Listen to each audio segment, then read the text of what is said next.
Et c'est intéressant d'une part d'essayer de comprendre ce que ça veut dire catharsis, hein, c'est-à-dire c'est la purification de qui?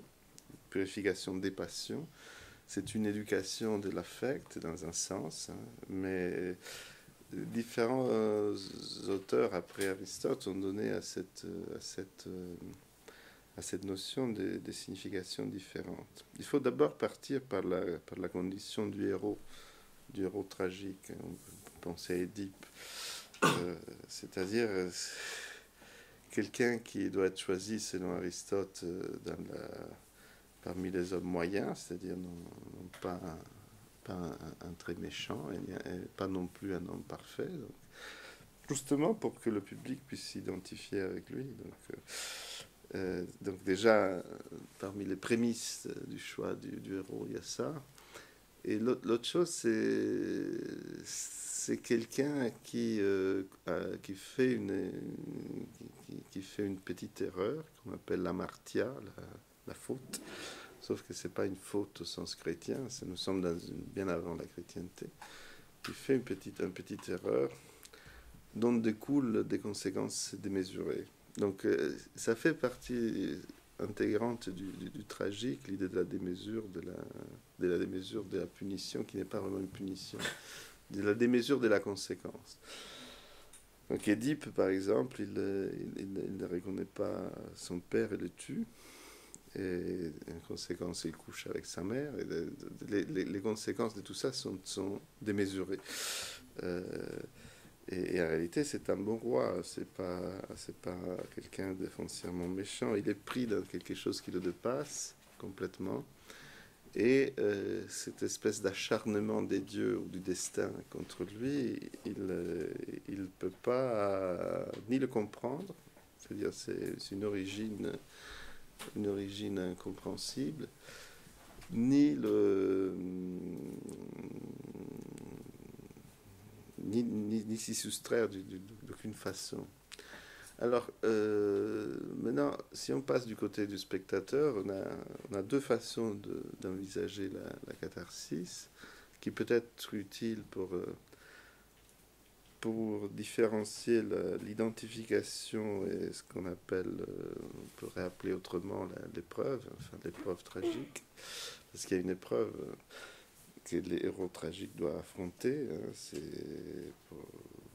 c'est la preuve de cette chose immense qui lui tombe sur la tête. Cette idée de la verticalité de la démesure est très présente dans la tragédie grecque. Ça vous tombe sur la tête.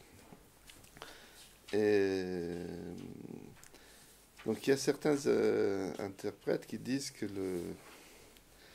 le fait d'assister à une tragédie comme ça soulage le spectateur, donc purifie euh, sa peur et ses passions, parce que ça arrive à un autre, justement, c'est à lui, par moi. Donc il y a une dissociation avec les héros tragiques et une façon de se mettre à distance, de se soustraire.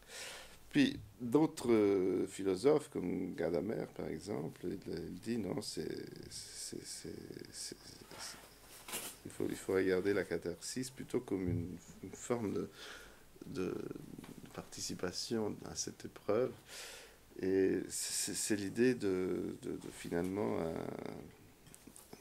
accepter cette condition d'ouverture au destin même imprévisible, et voit donc cette expérience tout à fait autrement. Il y a un autre aspect qui me paraît important pour la définition de cette affaire des catharsis, des preuves tragiques. C'est une question qui touche à la structure même du temps tragique. Dans le temps tragique, elle connaît à un moment donné une crise à partir de laquelle il devient impossible de raccorder les temps passés avec le présent. Et je me réfère par exemple à Édipe, qu'une fois qu'il a couché avec sa mère, quand il devient conscient de ça, il ne peut plus accorder l'Édipe tel qu'il était avant et tel qu'il est devenu après.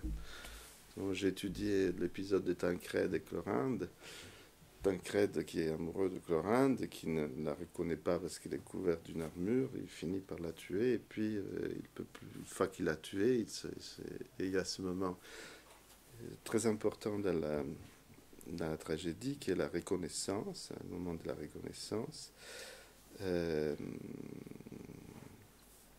Il devient donc impossible pour lui d'accorder son identité d'amant avec celle d'assassin, par exemple. Donc il y a une collision des temps, une précipitation des temps, une forme de démesure qui entre en jeu. Ce que Aristote appelle pathos, c'est la violence de ce qu'on voit, les homicides dans la scène. Et donc il est... Après, on peut réfléchir sur les différences qu'il peut y avoir entre une expérience tragique qui est conçue dans un cadre rituel, donc qui met en jeu la relation des hommes aux dieux et la position de nécessaire soumission des hommes aux dieux, mais d'une certaine façon l'homme tragique, l'héros tragique, c'est lui qui se charge d'une face-à-face avec les dieux qui n'est pas ceux du commun, c'est-à-dire qui fait face aux dieux autrement qu'ils font tous les autres, et d'une certaine façon les représente tous dans cette relation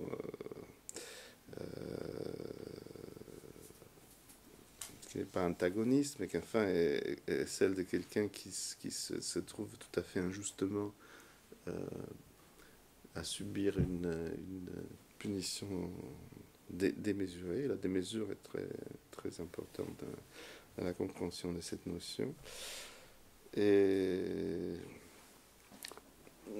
donc on peut, puisqu'on parle de purification, catharsis ça veut dire purification, des passions. Est-ce que c'est les passions du public qui sont purifiées? Est-ce que ce sont les passions du héros tragique qui sont purifiées? Et on ne peut pas, lorsqu'on étudie la tragédie grecque telle qu'on la connaît, donc on ne peut pas oublier que derrière cette idée de purification, il y a une dimension médicale, une dimension physiologique. C'est la physiologie grecque, enfin, c'est la purification des humeurs, c'est quelque chose qui a une longue durée dans la tradition occidentale, hein, c'est-à-dire qu'il y aurait là quelque chose qui n'est pas de l'ordre uniquement de l'affect et du percept, mais aussi presque de la chimie du corps qui se trouve après être confronté à ces crises purifiées. Donc, quand on parle de purification, on n'est pas loin du sacrifice. La dimension sacrificielle du tragique, et tout ça entre en compte. Non, je pense que le tragique a certainement un concept pertinent pour cette œuvre, même si on ne peut pas il n'y a pas un match exact. Je pense à certains armoires renversés qui vous tournent le dos, qui me font toujours penser à le héros tombé. Donc c'est toujours après, il est déjà mort, mais son corps est là. Mais évidemment, tout anthropomorphisme dans cette œuvre est toujours très allusif et dans un sens toujours faux. On n'est jamais dans l'interprétation, disons, classique avec ça. On a toujours des associations. Et je pense que l'affect fonctionne par ça. C'est des associations qui sont toujours par définition à côté, parce que c'est des projections. Mais l'humeur, dans le sens antique, l'humeur du tragique, est là pour encourager ces projections. Je pense que c'est comme ça qu'on arrive à une petite fille qui n'est jamais là. La petite fille, on n'a que des traces de sa tunique qui est complètement détruite déjà, mais elle a été là. C'est toujours dans le temps du passé. Et en même temps, avant, j'ai dit ce matin que c'est fondamentalement dans le présent, cette œuvre. Cette œuvre situe dans le présent un sens du trop tard. on n'est jamais à temps pour, par exemple, pour porter témoignage.